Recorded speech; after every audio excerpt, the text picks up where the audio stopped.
Bismillahirrahmanirrahim. Assalamualaikum warahmatullahi wabarakatuh.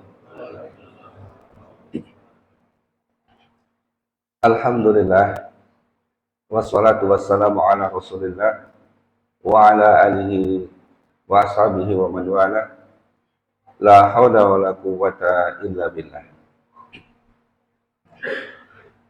Yang sama-sama kita hormati Ketua Takmir dan juga seluruh ketakmir Masjid Al-Iman, para sepuh bini sepuh ingkang tansah kinabekten, bapak-bapak, ibu-ibu, adik-adik remaja dan juga anak-anakku semuanya, yang semoga senantiasa mendapatkan limpahan rahmat, nikmat, taufik dan juga hidayah dari Allah Tabaraka wa Ta'ala. Allahumma amin. Kita panjatkan puji dan syukur kehadirat Allah Jalla wa'ala, yang atas kebaikan qada dan qadarnya terus melimpahkan berbagai macam nikmat dan karunia-Nya kepada kita, baik nikmat batiniah berupa iman, Islam, dan juga nikmat lahiriah berupa kekuatan, kesehatan, dan juga berbagai macam nikmat lainnya. Yang dengan semua nikmat yang Allah berikan tersebut, alhamdulillah, kita dapat dipertemukan kembali di bulan Ramadan tahun 1446, dan kita dapat melaksanakan ibadah saum di dalamnya. Serta juga kita berusaha tentunya melakukan amaliyah-amaliyah yang dapat mendulang kebaikan.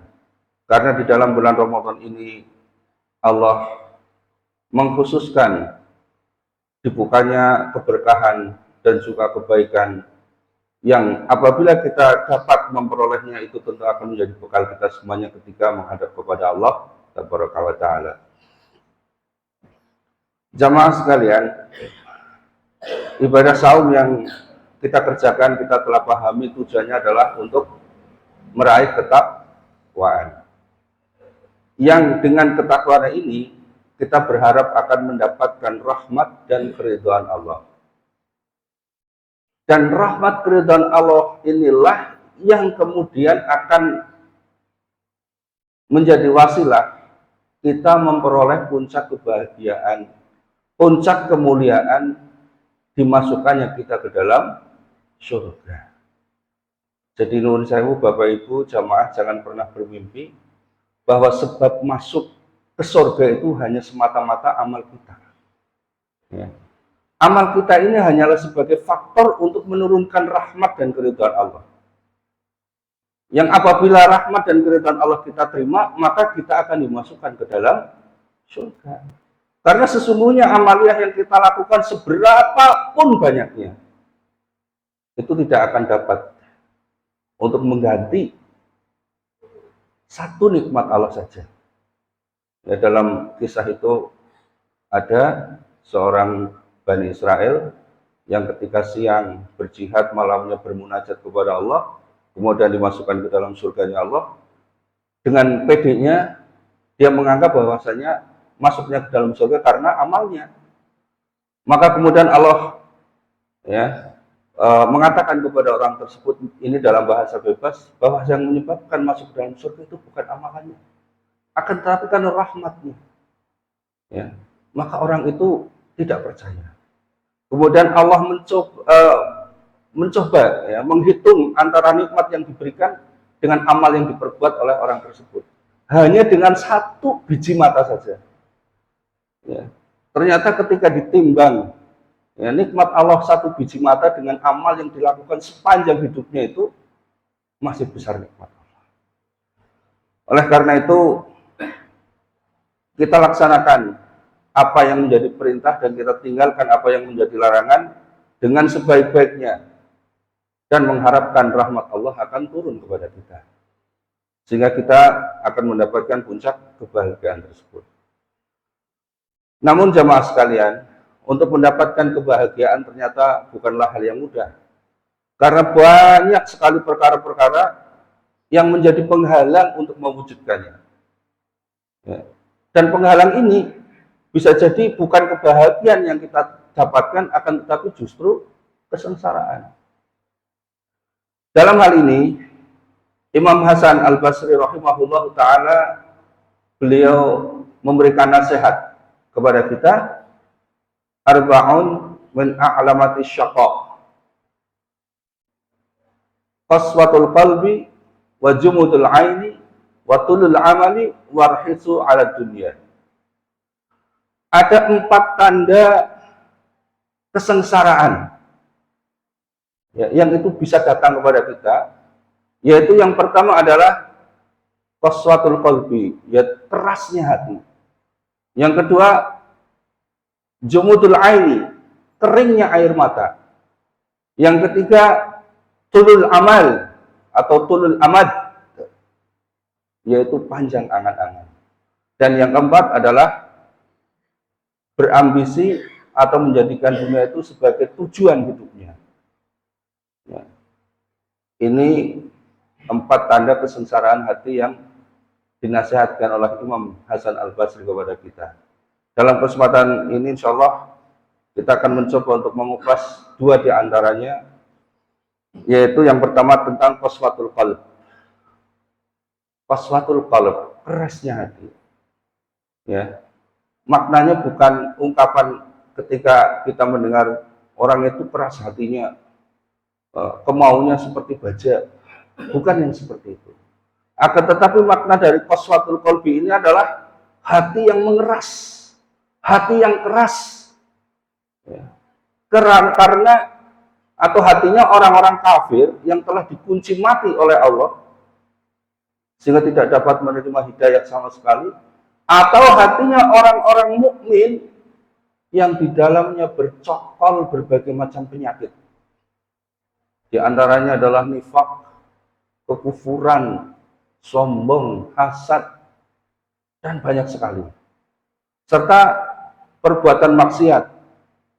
Ya, utamanya adalah berbuat syirik kepada Allah, karena syirik ini adalah dosa yang paling besar. Kemudian juga istimrarud dzunub, dosa yang terus-menerus. Keadaan orang mukmin yang seperti ini, yang di dalam hatinya bercokol berbagai macam penyakit dan juga perbuatan dosa yang terus-menerus, ya, menyebabkan hatinya menjadi keras, sehingga sulit sekali untuk menerima nasihat dan hidayah. Dan akibat yang fatal adalah ia akan tersesat dalam perjalanan hidupnya di dunia. Ia akan tersesat di dalam kehidupannya di dunia. Allah Subhanahu wa taala berfirman di dalam surat Az-Zumar ayat 22, "Afaman sarahallahu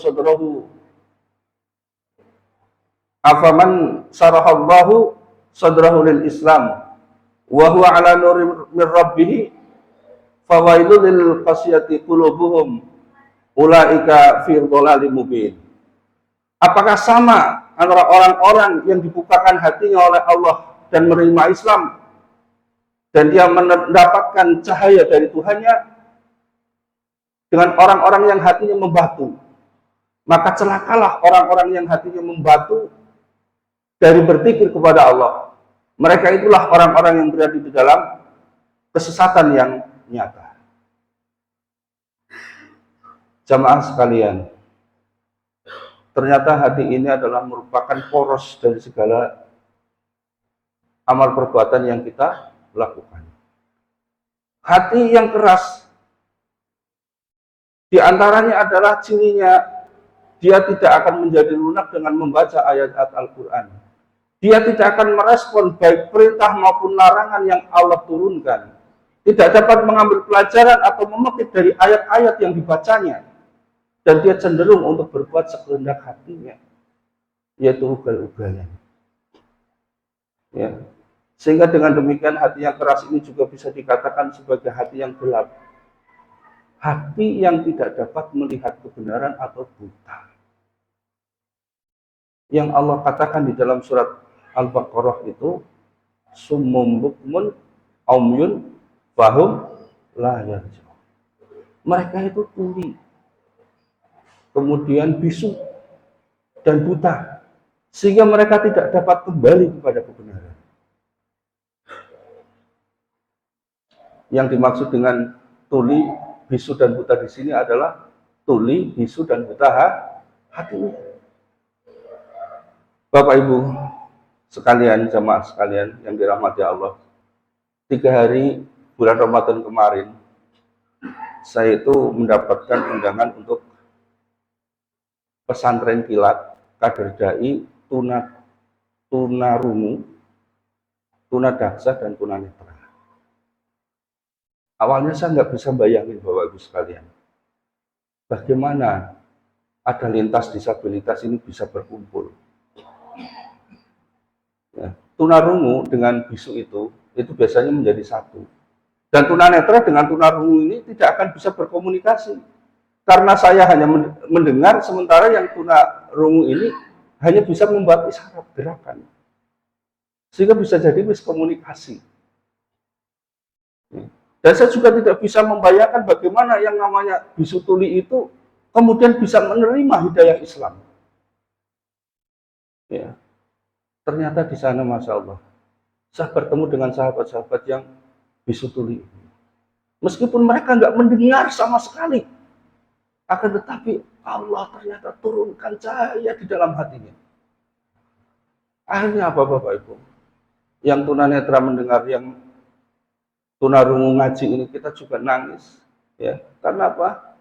Dia membaca Al-Quran dengan menirukan ucapan mulut, sehingga kadang-kadang menjadi lucu.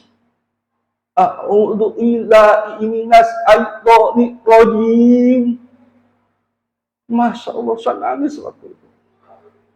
Sementara yang bisu tuli melihat tunanetra membaca Al-Quran dengan meraba-raba seperti ini, dia juga ternyuh. Ternyata Allah bisa turunkan hidayah itu kepada orang-orang yang secara fisik itu bisu tuli dan juga tunanetra.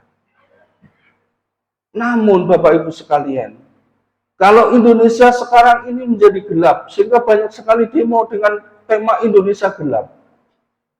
Gelapnya negeri kita tercinta ini bukan karena apa? Pekatnya malam dan bahaya, bukan. Akan tetapi gelapnya penduduk negeri kita tercinta ini. Karena itu, tidak usah kita menunjuk hidung. Mari kita semua introspeksi diri. Apakah hati kita ini telah menjadi hati yang keras, ataukah hati kita ini adalah menjadi hati yang lunak? Salah satu indikasinya adalah, jika hati kita ini memang menjadi hati yang lunak, lembut, maka apabila dibacakan ayat-ayat Allah akan bergetar hati. Allah menyatakan hal ini di dalam surat Al-Anfal ayat yang kedua. Innamal mu'minuna alladzina idza dzukirallahu wajilat qulubuhum wa idza tuliyat 'alaihim ayatuhu zadatuhum imanan wa 'ala rabbihim yatawakkalun. Sesungguhnya orang-orang yang beriman itu adalah orang yang apabila diingatkan akan Allah bergetar hatinya. Dan apabila dibacakan kepada mereka ayat-ayatnya, bertambah imannya. Dan hanya kepada Tuhan mereka itulah mereka bertawakal. Pernah enggak kita tergetar hati kita ketika mendengar ayat-ayat yang berupa ancaman? Ya. Ketika Allah mengancam di dalam Al-Quran bahwa kita itu akan diadab dengan dosa-dosa kita, gemetar kita rasanya. Ataukah hati kita sedemikian acuhnya sehingga sudah tidak peduli lagi dengan apa yang diancamkan oleh Allah? Jamaah sekalian, ini yang pertama. Maka karena itu kita berusaha untuk jangan sampai hati kita itu menjadi keras. Dan ibadah saum yang kita laksanakan, insya Allah ini adalah termasuk salah satu riyadhah. Ya, riyadhah batiniyah, olahraga hati, yang itu akan dapat melunakkan hati kita. Kita sering mendengar syair, tombo ati iku limo perkara. Yang pertama, membaca Quran dengan maknanya. Di bulan Ramadan ini, insya Allah, adalah merupakan syahrul Quran, bulan Al-Quran. Kita banyak sekali membaca Al-Quran. Maka jangan hanya sekedar ditilawah saja. Akan tetapi coba mari kita sedikit demi sedikit mentadabbur, membaca terjemahnya, kemudian saling mempelajari satu dengan yang lain. Maka kita akan mendapatkan faedah dan manfaat dari bacaan Al-Quran kita. Yang kedua, yaitu berkumpul dengan orang-orang soleh. Artinya apa? Mengambil ilmu. Ya, dalam bulan Ramadan banyak sekali dai yang memberikan ceramah kultum. Ambil itu semuanya sebagai hikmah yang besar dari kita. untuk melunakkan hati kita. Kemudian juga wetang iro ingkang luwe, artinya apa? Berpuasa. Bulan Ramadan ini kita berpuasa, dan ini juga menjadi obat untuk agar hati kita menjadi lunak. Kemudian zikir malam yang lama, ya, pergunakanlah waktu-waktu menjelang sahur itu untuk beristighfar kepada Allah, bertobat kepada Allah, bermunajat kepada Allah, merenung perjalanan hidup kita. Ya. Apalagi kita yang sudah usia-usia uzur di atas 50 tahun ini. Coba kita renungkan perjalanan hidup kita. Apa yang pernah kita lakukan di masa lalu. Ya. Kalau semuanya terbayang, terkenang, segera bertobat kepada Allah. Dan mohon ampun, mumpung ini adalah syahrul maghfirah. Ya. Mumpung ini adalah syahrul maghfirah. Ya. Zikir malam yang lama. Insya Allah itu ya termasuk salah satu obat untuk melunakkan hati kita. Nah, mudah-mudahan dengan ibadah saum yang kita laksanakan ini dan juga dengan amaliyah-amaliyah yang lain, ya, betul-betul akan membuka hati kita, tidak menjadi hati yang keras, hati yang tidak mudah untuk menerima nasihat dan hidayah. Jangan sampai Allah menurunkan ancaman kepada kita dan itu menjadi kenyataan. Karena di dalam surat Al-A'raf ayat 179 Allah berfirman, "Walaqad dara'na li jahannama katsiran minal jinni wal ins." Dan sungguh disiapkan neraka jahanam itu untuk kebanyakan jin dan manusia. Mengapa? Lahum qulubun la yafqahuna biha. Bagi mereka diberikan hati, diberikan qalb, akan tetapi tidak untuk memahami ayat-ayat Allah. Walahum a'yunun la yubsiruna biha. Mereka diberikan mata, akan tetapi tidak untuk melihat tanda-tanda kebesaran Allah. Walahum adhunul la yasma'una biha. Mereka diberikan telinga, tapi tidak untuk mendengar ayat-ayat Allah. Orang seperti ini Allah katakan ulaika kal an'am bal hum adall. Mereka itu ibarat binatang ternak, bahkan lebih sesat daripada binatang ternak. Ulaika humul ghafilun. Dan mereka itulah orang-orang yang lalai. Mudah-mudahan Allah menolong kita agar hati kita tetap istiqomah di atas syarat yang ditetapkannya, sehingga kita terbimbing mendapatkan hidayah, terbimbing mendapatkan petunjuk, ya, sehingga kita akan mendapat rahmat dan keridhaannya, dan pada gilirannya kita akan mendapat puncak kemuliaan dan kebahagiaan. Ini yang dapat saya sampaikan, ya, karena waktunya terbatas. Ternyata untuk dua hal ini belum bisa kita bahas, dan insya Allah kita akan lanjutkan pada pertemuan yang akan datang karena masih ada jadwal insya Allah untuk kuliah subuh. Wallahu a'lam bishawab. Wassalamualaikum warahmatullahi wabarakatuh.